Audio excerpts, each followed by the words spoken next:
the assumptions right now are on the person we saw at the end of the last chapter with the Black Bulls emblem on their grimoire holder is going to be the vice captain of the Black Bulls, because that's the one person we haven't seen from them yet and has been hinted at in the series a couple times. So what's funny is I think everyone assumes it's the vice captain, but because we know that that's the only option left, but we still at the same time don't know 100% who this person is. There's that like juggle of we're so certain that we're just going to assume it's correct, and it just seems to be what everyone is going with the norm. But that character, I'm really looking forward to when we get the guy back and we see whether or not, like, who of the Black Bulls even knows this person. It would have to be so few that they don't even really talk about him, because if it was just some, everybody knew said vice captain, and then they would have to mention it at some point or another. But I'm super suspicious of where this guy's like reaches are, and I don't mean that in like a bad way. Like, I don't think he's like a double agent, but I'm suspicious on just like whatever weird quirk this dude's have, because whatever this person has is gonna be, it's gonna be an oddball, because it has to be somebody that Yami picked, and that's just gonna be, it's one of those things that once we see this character, we're gonna finally be like, oh cool, this is what they look like, and then it's all right. Well, what are they? How do they act? What weird things are they gonna do? But I think beyond that, what people really want to, we're really hoping for in the next chapter is the fact that Yami and Dante are still fighting, and where that's really going to lead to. I still think that Yami is going to lose. I see Dante taking him now that we know that he's part of when he needs.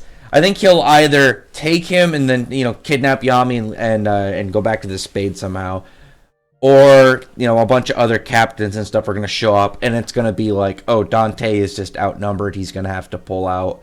Like, all the other captains pop up. You got Julius. You just have like pretty much all the big names in the Clover Kingdom just jump in order to fend off Dante, where he's like, okay, I'm gonna have to pull back. I'm in a dangerous spot right now. Maybe he hasn't fully mastered his devil. He hasn't got Lucifero 100%. That would make sense.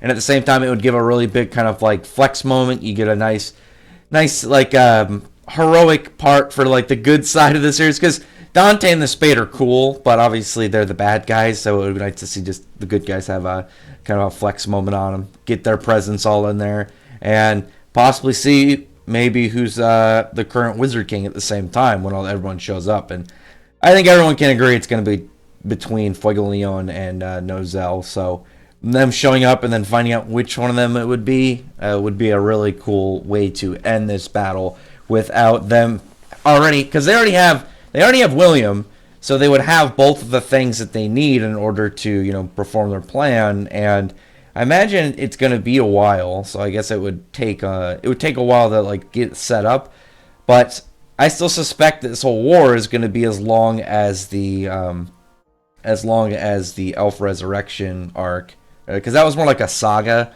And with this, unless the Spade War is like the first arc in like some giant demon overview of the series, or demon like overlay of everything that's going on, like maybe just like how each arc in the Elf Resurrection had something to do with the magic stones, you could have that, but towards like the devils, maybe it's only going to be like another 30-40 chapters, but this is only one step in like the devil invasion and finding out all these like big devils that exist within their realm.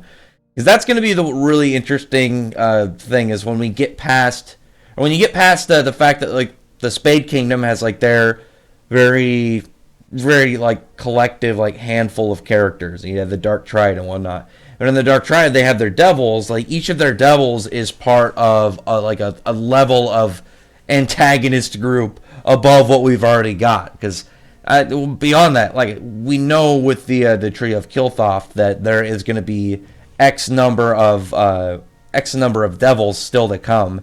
So we still have a big group even after we defeat the Spade and we get any of these big shot devils. And who knows if there's anything beyond that? Like, is Black Glory gonna get angels and stuff too? Who knows?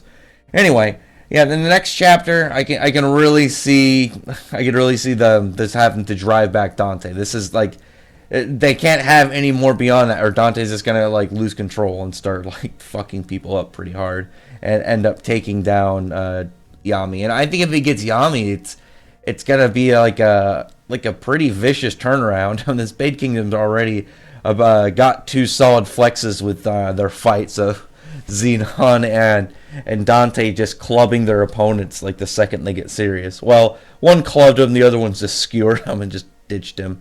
But other than that, comment below. Tell me your thoughts are about my predictions for this next chapter. Tell me if you guys have anything specific you think might happen.